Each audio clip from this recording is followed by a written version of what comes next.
Here are some surprising facts about non-small cell lung cancer, NSCLC. 1. Most common type. NSCLC is the most common type of lung cancer, accounting for about 85% of all lung cancer cases. There are two primary types of lung cancer: non-small cell lung cancer, NSCLC, and small cell lung cancer, SCLC. Small cell lung cancer, SCLC, is less common, making up about 10 to 15% of lung cancer cases.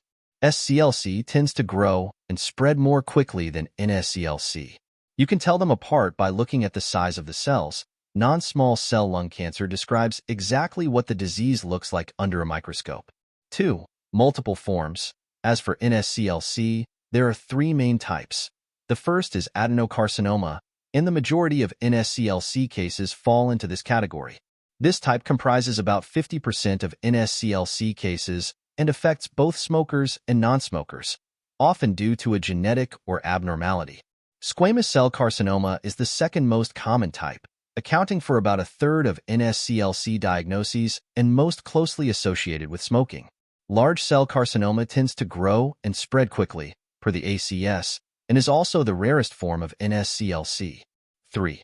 Non-smokers at risk. While smoking is the leading cause, non-smokers can also develop NSCLC due to factors like secondhand smoke, air pollution, and genetic mutations. Smoking is, by far, the most significant risk factor for NSCLC. The risk of developing lung cancer for smokers is, on average, tenfold higher than it is for someone who's a lifetime non-smoker.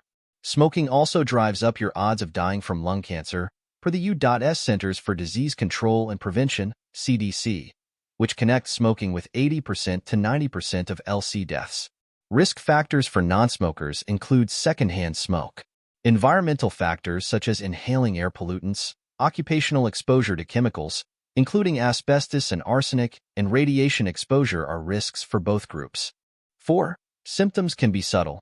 Early symptoms of NSCLC can be very subtle, such as a persistent cough or slight shortness of breath, making early detection challenging. One of the primary symptoms people with this type of lung cancer can experience is a persistent or worsening cough. Often, people go to their doctor complaining of a cough or pneumonia, and when it doesn't go away, it escalates to an NSCLC diagnosis. Other symptoms can include difficulty breathing, chest pain or discomfort, wheezing, weight loss, and/or fatigue.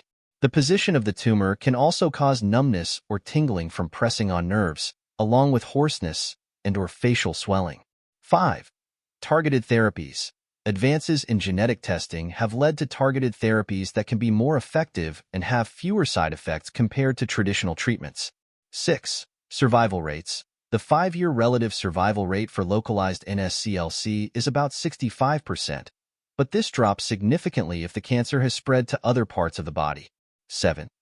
Environmental factors. Exposure to radon gas, a naturally occurring radioactive gas, is the second leading cause of lung cancer in the U.S., highlighting the importance of home radon testing.